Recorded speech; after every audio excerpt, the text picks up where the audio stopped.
हाय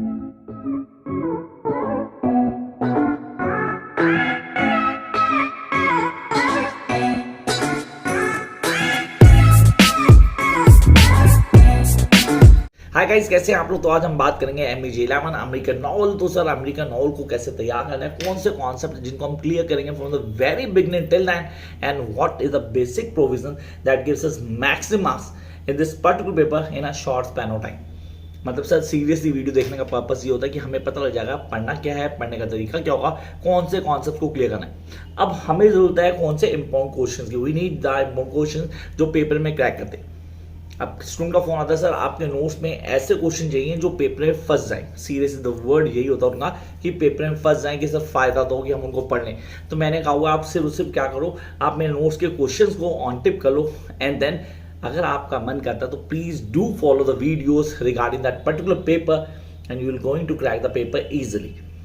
अब कई बच्चे अफोर्ड नहीं कर पाते, कई बच्चे नोट्स को एक्सेस नहीं कर पाते, तो क्या करें। Seriously the big question, need not to worry, I'm here for you two guys। पहली चीज क्लियर करते हैं कि हम सब नहीं पढ़ने वाले। सीरीज में बोलूं 9 नॉवेल्स है मेरे पास। मैं MEG11 की बात कर रहा हूँ एंड दिस अमेरिकन नॉवल। तो 9 नॉवल है, 9 में से कौन से करने, कौन से छोड़ सकते हैं, वो जो करने हैं उनको कैसे करना है, करने का तरीका क्या होगा। एक एक कॉन्सेप्ट को from the beginning till the last clear करेंगे। द फर्स्ट थिंग जो दिमाग में रहेगी कि सिलेक्शन करते हैं पहले 6 या 7। रिपीट सिलेक्शन करते हैं पहले 6, नॉट 7, 6 नॉवल जो हमें ऑन टिप करने, मतलब जो पेपर में फंसेंगे। मैं आपकी बात को क्लियर कर रहा हूं। जिन स्टूडेंट का फोन आया तो मैं उनको पूरी तरह बता चुका था कि यार मैं आज एक वीडियो बनाऊंगा आपके लिए कि आप उसको फॉलो कर लेना, then there be no problem. तो आपने कहा सर सबसे पहला कॉन्सेप्ट जो दिमाग में आ रहा है वो आ रहा है, पहला नॉवल जो मुझे करना है जो फंसेगा ही फंसेगा, that is the Great Gatsby. I repeat, The Great Gatsby, the story of Gats. So The Great Gatsby is the story of a lover.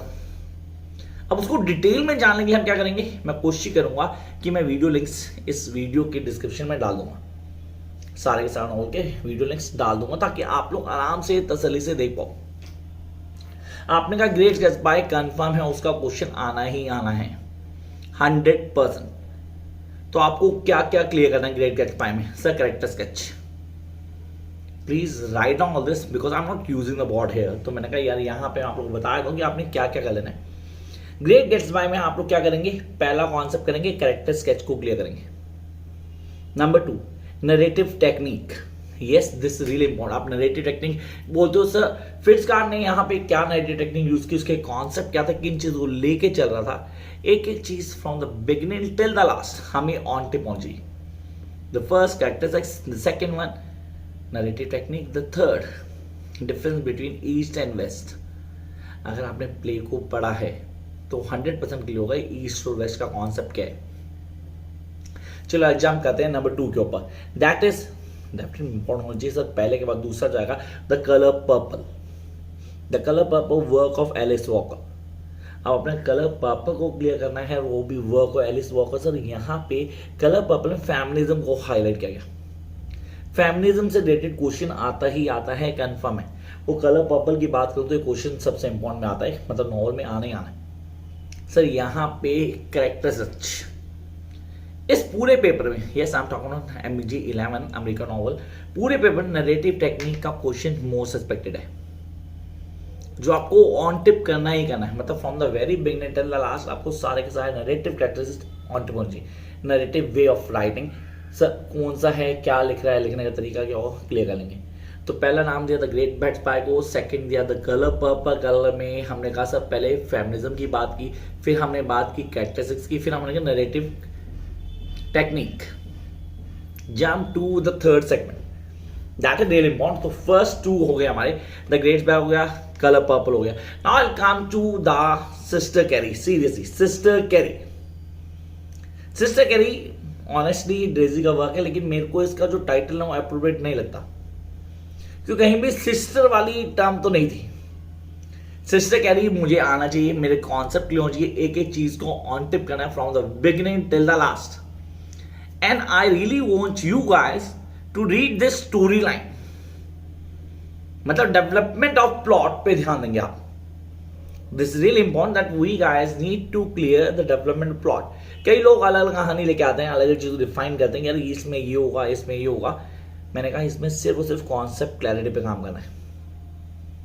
Whether you go through by the narrative technique और not, particular novel इसकी बात कर रहा हूँ, कोई फर्क नहीं पड़ रहा. कैरेक्टर्स पे ऑन टिप ध्यान होना चाहिए. इस नॉवल के अंदर आपको थीम्स पे काम करना है. I repeat, you guys need to work on themes.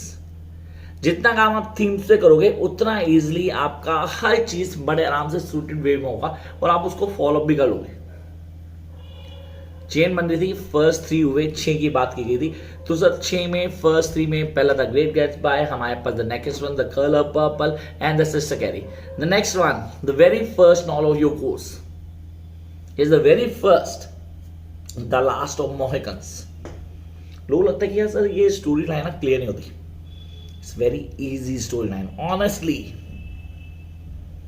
इसकी वीडियो मैंने डाली हुई है, आप प्लीज वीडियो को जाकर देखो. एंड रिमेंबर, अगर आप लोग मेरे को फॉलो करते आ रहे हो फर्स्ट ईयर से, तो जो मैंने आपको बोला था ब्रिटिश नॉवल में आपको एक स्ट्रेटेजी फॉलो करनी, वही स्ट्रेटेजी यहां भी अडॉप्ट करो. कौन सी वाली? वो याद है, chart, character chart. I always stress on the character chart. मैंने हमेशा कहा कि कैरेक्टर चार्ट पे काम करो. The more you work on character chart, the more easily you be able to understand each and everything that is required to clear this particular plot.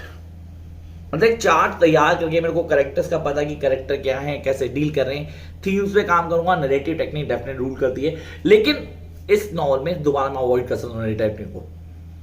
तो मुझे पूरा का पूरा सर वहां पे क्या स्टोरी लाइन थी, स्टोरी लाइन में कौन कौन सी चीजें, and along with that if you do have the notes then just follow the question answers. Nothing more you need to clear.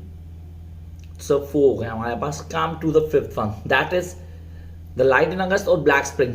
Not Light in Spring, not Black Spring, it is the Catcher in the रे. Yes, the Catcher in the रे, psychological play by J.D. Salinger. आपने कहा sir psychological play, it is all about the development of a character. हम एक बच्चे को पढ़ रहे हैं, उसकी साइकोलॉजी को पढ़ रहे हैं. सर बच्चा नहीं कहेंगे, वो तो टीनेजर हो गया. मतलब उसमें कई चीजें हैं, कहाँ पे है, he was in a certain trauma. No, it's not trauma, it's something of flashbacks. The story is in flashback. हाँ, वो अलग अलग बातों को डिफाइन कर रहा है. नरेटिव टेक्निक डोमिनेट करती है आपको. तो नरेटिव टेक्निक डोमिनेट करती है एक एक चीज को क्लियर करना, कॉन्सेप्ट को समझना, हर चीज को बताना कि क्या है, क्या आइडियोलॉजी है, कैसे कॉन्सेप्ट को क्लियर किया जा रहा है और कैसे चीजों को समझाया जा रहा है. ये सारी चीजें आपको beginning till the last on tip होनी चाहिए. And then will work out the basics कि यार ये बेसिक्स हैं, इन पे काम किया जाएगा और बड़े आराम से चीजें समझ में आ जाएंगी. तो आपने कहा जब हम बात करते हैं the Catcher in the Rye, characters पे ध्यान देंगे. The first thing you guys need to clear about the characters, characters को समझना है. सेकेंड, नरेटिव टेक्निक को क्लियर करेंगे. Third, themes.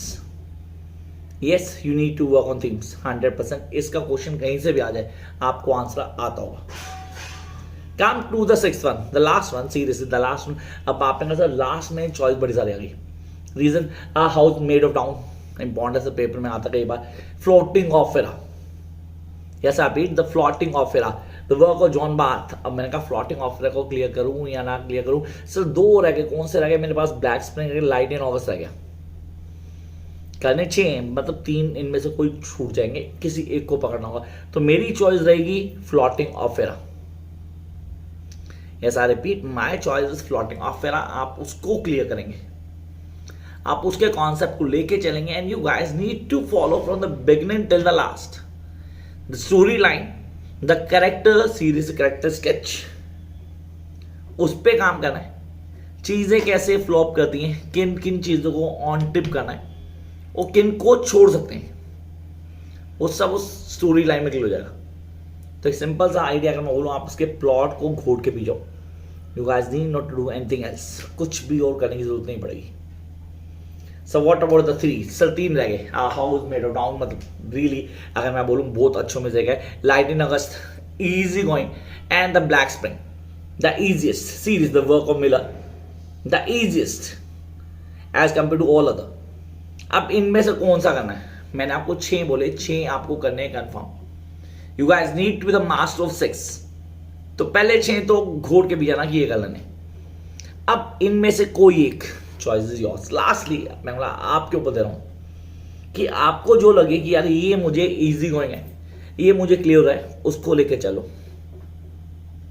सब कुछ करने की जरूरत नहीं है, ऑनेस्टली सब कुछ करने की जरूरत नहीं है। आप लोग बेसिक्स को फॉलो कर सकते हो और आराम से चीजों को ऑन टिप कर सकते हो। This what I really want you guys to do. किस तरह कोई प्रॉब्लम होती है यहाँ पे आपको कमेंट बॉक्स में कमेंट है, आप कमेंट डालें, ठीक है। उसके बाद आते हैं नेक्स्ट फेज के ऊपर। सब बहुत बड़े क्वेश्चन आ रहे हैं कि यार क्या होगा, चीज़ें कैसे बदलेंगी, how going to score in this, number आते हैं या नहीं आते इग्नो में। तो यार मेरे नंबर आपके पास है, बीच में आता रहता नंबर मेरा नोट्स के साथ आता है। आप उस नंबर के स्टेटस पे जाना, व्हाट्सएप स्टेटस में बच्चों के रिजल्ट्स डालता हूँ, आपको क्लियर हो जाएगी कितने नंबर आते हैं बच्चों के।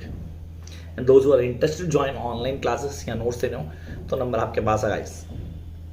Till then, keep watching and all the best, guys.